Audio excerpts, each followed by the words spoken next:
न्यायाधीशों के राज्य के 26वें साल में नेफियों के लोगों पर लमनाइयों ने पहले महीने की पहली सुबह एक बड़े आश्चर्य के साथ उठे। अमलिकियाह, उनका राजा, अपने ही तंबू में मरा हुआ पाया गया और तुरंत ही नेफियों का नेता टियनकम युद्ध के लिए तैयार था। अपने राजा की मृत्यु और नेफियों की तैयारी को देखकर लमनाइयों को डर लग गया और उन्होंने उत्तर की ओर कूच करने की अपनी योजना छोड़ दी।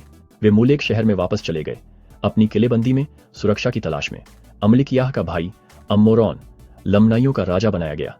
उसने अपने लोगों को उन शहरों को बनाए रखने का आदेश दिया जो उन्होंने जीते थे, हालांकि बहुत खून बहा था।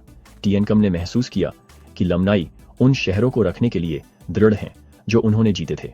उनकी सेनाओं की ताकत को देखकर टियनकम ने उन पर सीधे हमला न करने का फैसला किया। इसके बजाय उसने अपनी स्थिति को मजबूत किया। मोरनी से सुदृढ़ीकरण आने तक बचाव की तैयारी की। स्थिति को देखकर मोरनी ने टियनकम की सेना को मजबूत करने के लिए अतिरिक्त आदमी भेजे। उसने टियनकम को लमनाई कैदियों को फिरौती के रूप में रखने और बहुतायत की भूमि को मजबूत करने का आदेश दिया, जिससे उत्तर की ओर जाने वाले संकरे रास्ते को सुरक्षित किया जा सके। इस बीच अम्मोरौन ने जराहेमला की भूमि छोड़ दी थी। उसने रानी को उसके भाइयों की मृत्यु के बारे में बताया और एक सेना इकट्ठा की।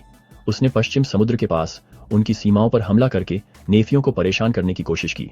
न्यायाधीशों के शासनकाल के 27वें वर्ष में मोरनी ने टियनकम को मोलेक शहर को वापस लेने का आदेश भेजा, लेकिन टियनकम ने महसूस किया कि वह लमनाइयों को उनकी किलेबंदी में नहीं जीत सकता और मोरनी के सुदृढ़ीकरण की प्रतीक्षा करने के लिए पीछे हट गया।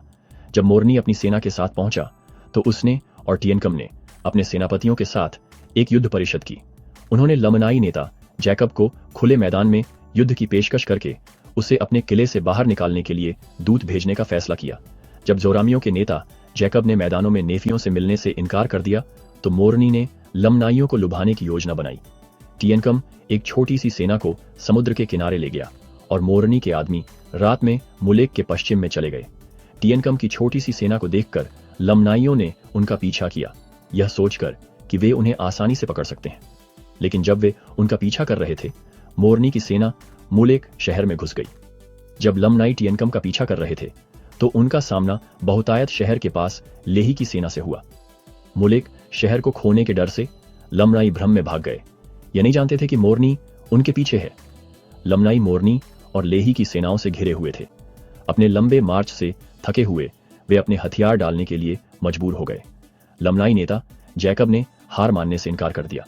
वह मोरनी के खिलाफ अपने आदमियों का नेतृत्व करते हुए जमकर लड़ा, लेकिन नेफियों ने अधिक ताकत और रणनीति के साथ जीत हासिल की। जैकब युद्ध में मारा गया।